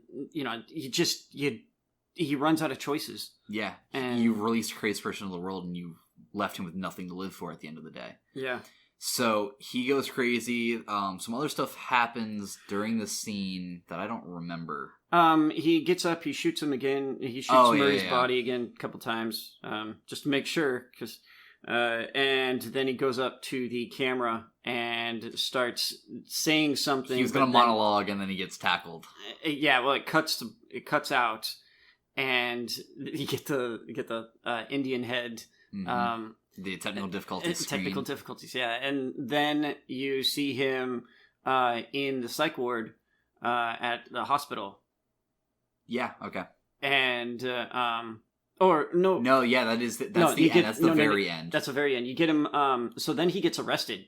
Mm-hmm. And you see him in the cop car. And he's looking out the window. He's just in a cop car for some reason, not in a caravan or even in a paddy wagon. Well, he was a lone shooter, and he was white, so he of course got put in a single cop car. Of course, that makes sense. And but he's staring at the destruction. What he has caused, his actions directly caused riots, and he's proud. He's reveling in this violence and rebellion that he has started. Absolutely. And the cops are like, "What's so fucking funny, you clown? Are you kidding?" He's like, this is hilarious. This is what I wanted. Yeah. This is design. Yeah. And I thought that was the end of the movie. It would have been fine had it been. But I'm glad it wasn't, because we get more that was just as good, mm-hmm. because he gets hit by an ambulance. Yeah, they get T-boned in an intersection by an ambulance, and the guys get out. They had specifically gone for, they specifically meant to hit this car, or meant to hit the cop car, and they pull out Joker's body and lay him out on the hood of the cop car, and gently, and then he comes to. And you see everyone in the streets all starting to gather around starting to the cheer cop car. him on and yell and scream and just give him the adoration and attention he has been craving. He finally gets everything he wanted. Yeah. And he just stands there reveling in it. And he goes in, he gets the blood out of his mouth and paints on his smile, and he is in the moment. It's glorious. In ecstasy. And it was the perfect way to watch that character get exactly what he wanted in the worst way. Yeah. Because he got what he wished for at the expense of everything in his life. And a lot of other people's lives. Yeah. And he does not care. He's gone. The madness is taken over, and that's it. Uh-huh. And then we get the psych ward scene. And then we go to the psych ward. Apparently he gets arrested again at some point. He gets picked up because he's in a psych ward now. Well, that's where the big conjecture comes up, which we'll talk about at the very end. And he's talking to a psychiatrist, and then he does the line of where he starts laughing, and she's like, "What's so funny?" Our opening, and then you see him after he gets done talking with her. He's walking out and down the hallway, and he's leaving red footprints. And so you're like, well, did he just kill the psychiatrist, or what's going on? And so then he gets down the hallway, and then he does a little dance, and then he runs one way, and someone comes running back the other way, and they start doing a little Scooby-Doo chasing. Yeah, back and forth chase scene down you're looking down a hallway, and they're down the T section of the hallway going back and forth, and you're like, what is that? Who is that person?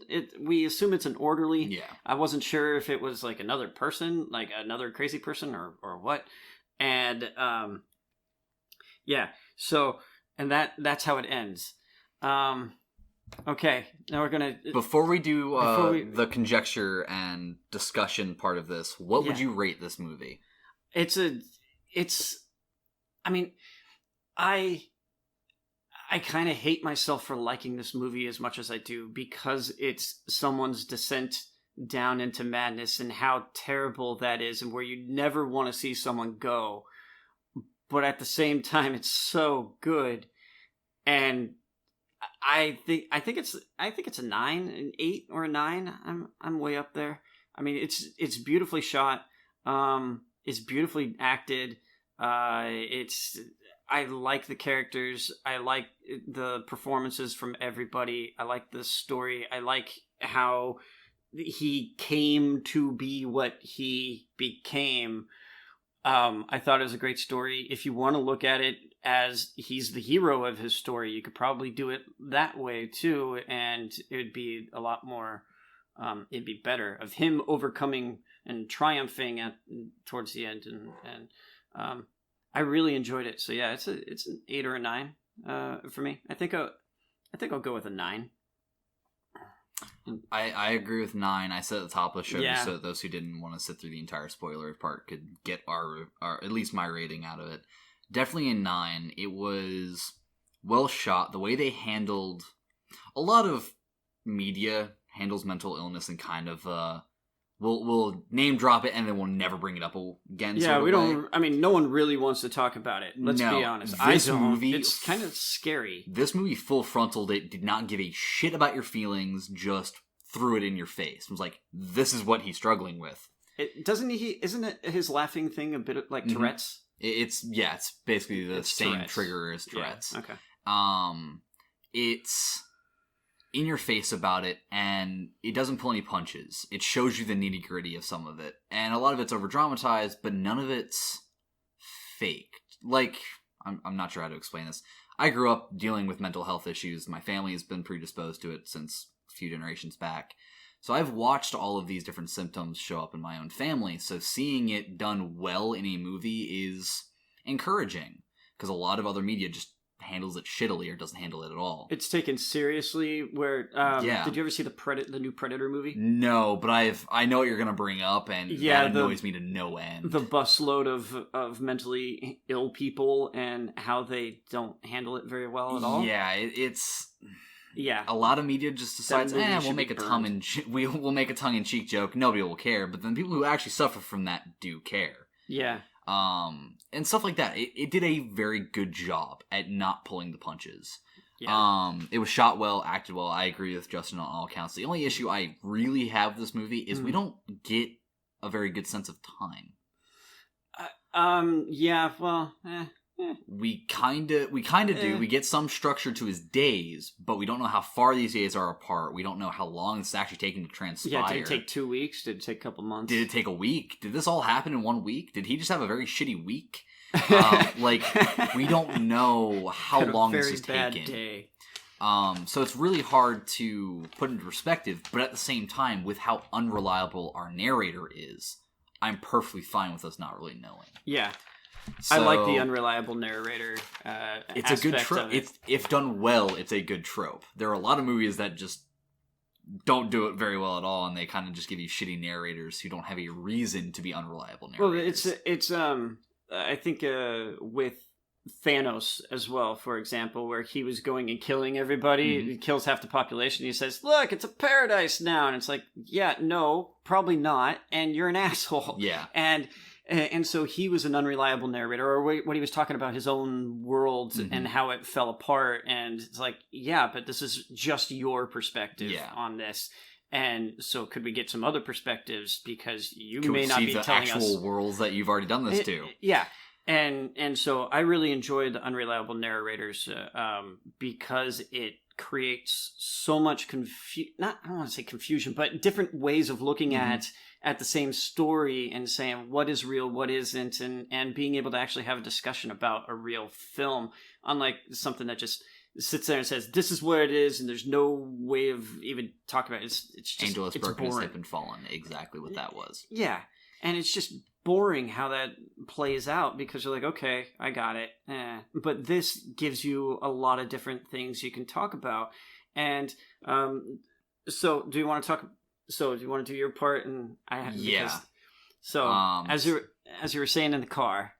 Oh, on our way back. Which part in the car? The bloody footprints part? Well, yeah, is it real? Is it not real? So me and Justin saw two different things in the bloody footprints. He saw that he may have murdered the psychiatrist. I saw more of a symbolic meaning. I don't think that psych word at the end is real. I think he escaped. And that's what the ending of it is, where he's getting chased back and forth. He escaped. He's in the real world. And he's playing a cat and mouse game now. Because it's what the Joker does in every other media, is he's always the mouse being chased. So, seeing him walk out of the office, I saw it more as he was walking out of there and leaving his trail of destruction behind. The bodies he had left, the people he had murdered to get there, the destruction he had to wreak on Gotham. So in one scene, it was the whole movie in that scene, essentially? It was a good way of capping off his story and showing it symbolically. Okay. And then when he gets to the end of it and he starts getting chased by the orderly, it's literally order is trying to subdue chaos. Okay. So that's what I saw, but I definitely do understand what you mean by, is it more literal? Yeah, well, I mean, it's like, he's of course going to be chased again, but then I actually really like that way of looking at it, because it leaves it open. We never do see him actually arrested again. We just end up with him there in the but then there's also the question of, is the whole thing, the whole movie that we see, a delusion? Which I brought up, and I hate that idea, because the "and it was all a dream" trope is so overplayed, overdone, and dumb that I refuse to believe it or humor its existence for the most part.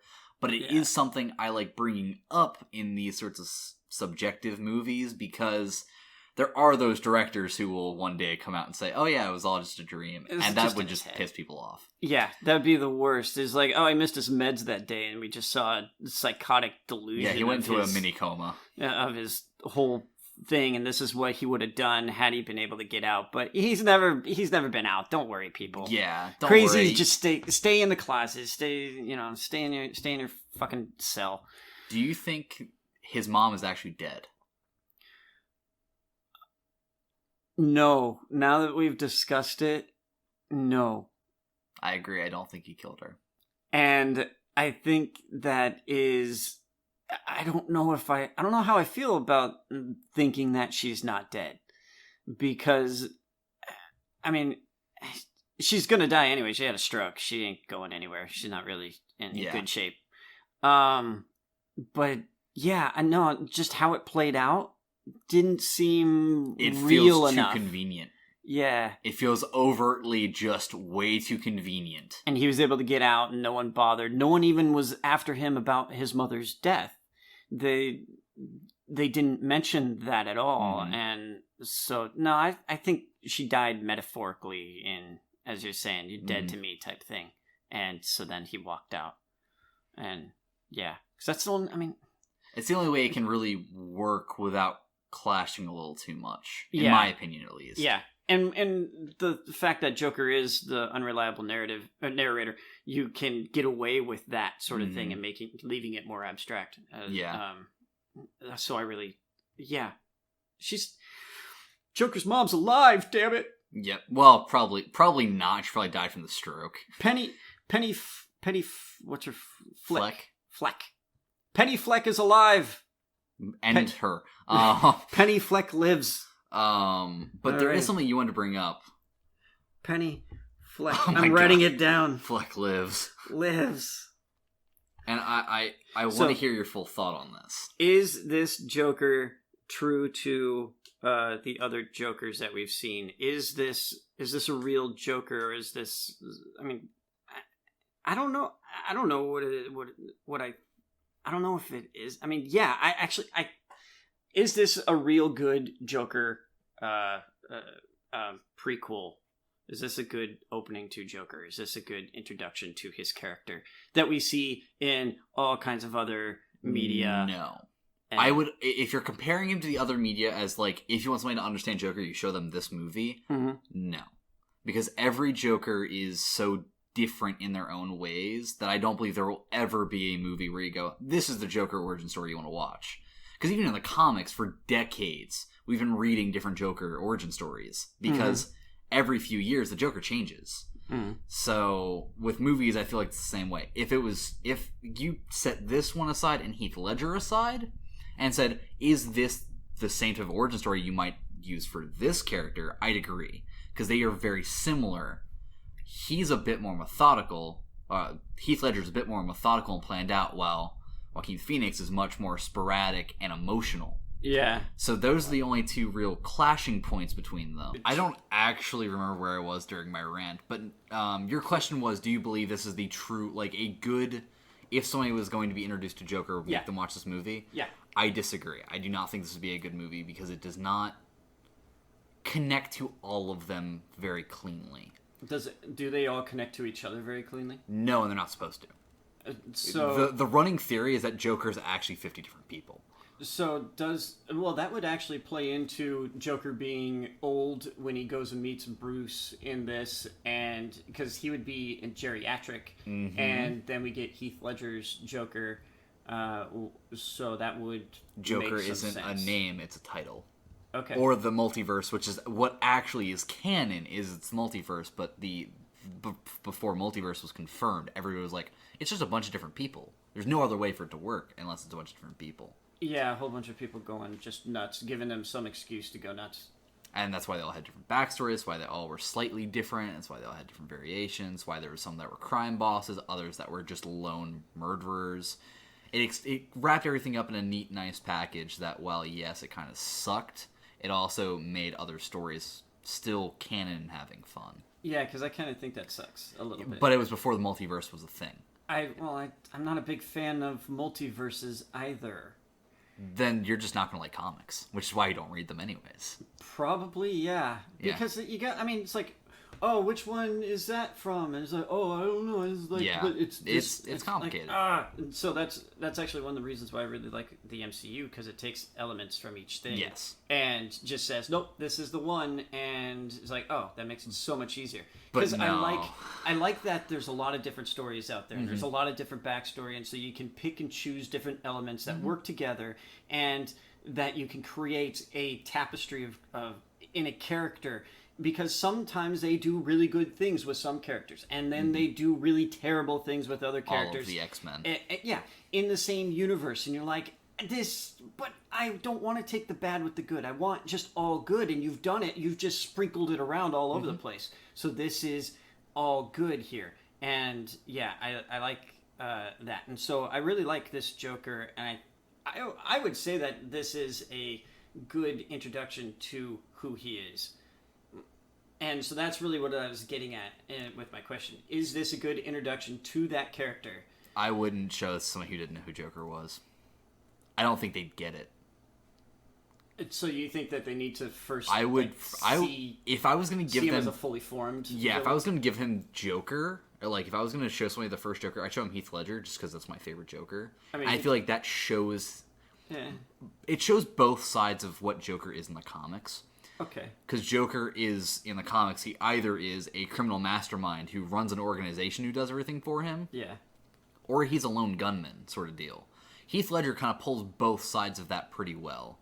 And he's also, overall, one of the best acted Jokers in mainstream movies. Well, yeah, that was a brilliant performance. So, would I show this as to somebody who knew who Joker was as a backstory? Yes, absolutely, hands on. Anybody who knows Joker, I will be talking to about this movie. Okay.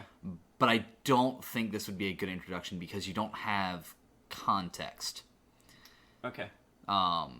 Especially because Joker does span decades and stuff like that. It's hard to pick one thing. Okay. I mean, I sort of...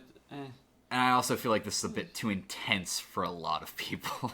This is going to be... You have to show this to a very niche crowd sort of deal. So if you think that... would you... so if you were to show this to someone, do you think that they would dislike Joker based off of this if they didn't have that backstory? I feel or like if they didn't already know who he was? So if they didn't know who he was, I strongly suspect they'd think he's an anti-hero. Or a good guy. Because they don't have... If they haven't seen Joker, they don't have... That. If they haven't seen Joker, they don't have any concept for Gotham or Batman either. You can't have one without the other. So if they don't know Joker, they don't know that Gotham is a fully functioning city. They don't know that Batman makes Gotham safer. So Joker standing up to a bunch of rich assholes and causing an uprising for Batman's resistance. just a vigilante. But... You see, I could see somebody seeing it that way. I could also see somebody going, "No, this guy's totally a villain. What the fuck? How is he still alive?" I could see a lot of different ways of it happening. It depends on the person. All right. I also have very varied friends in different circles of comics and media, so I know my best friend in the world would look at this and go, "This is an awesome movie," but some of my other friends but it all depends on person. It could be interesting to show somebody to this movie blind. I almost want to do that to one of my roommates now.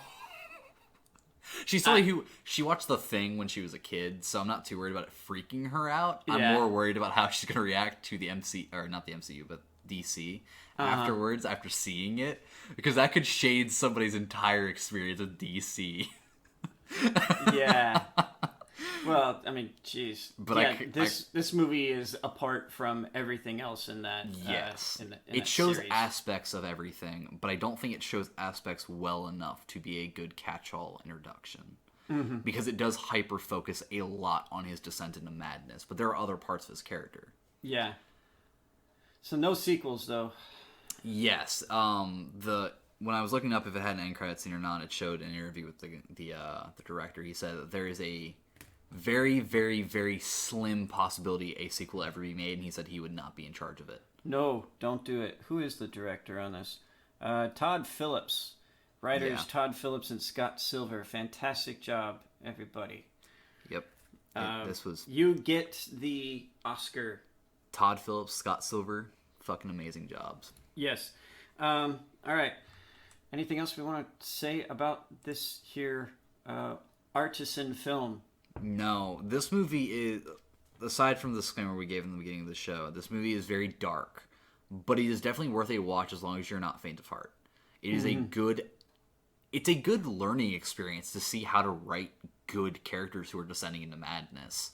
This is a good way to learn how to write those types of characters. Take that seriously. Yes, and to not kind of go, oh yeah, but he's just insane. It gives you a way to show all of this without kind of just throwing it in there. Yeah. It's a good way of writing this Insane type of people character. are people too. Yes, at heart, we are all people. I mean, they're all people.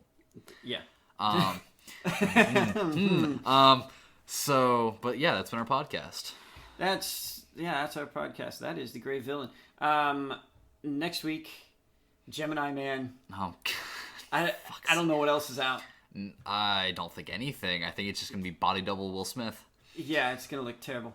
And then the week after that, we'll figure out something. But several different movies come out. Lighthouse, Jojo Rabbit, Zombieland, Double Tap. Which I'm so excited for. Do you have any interest in seeing 1917?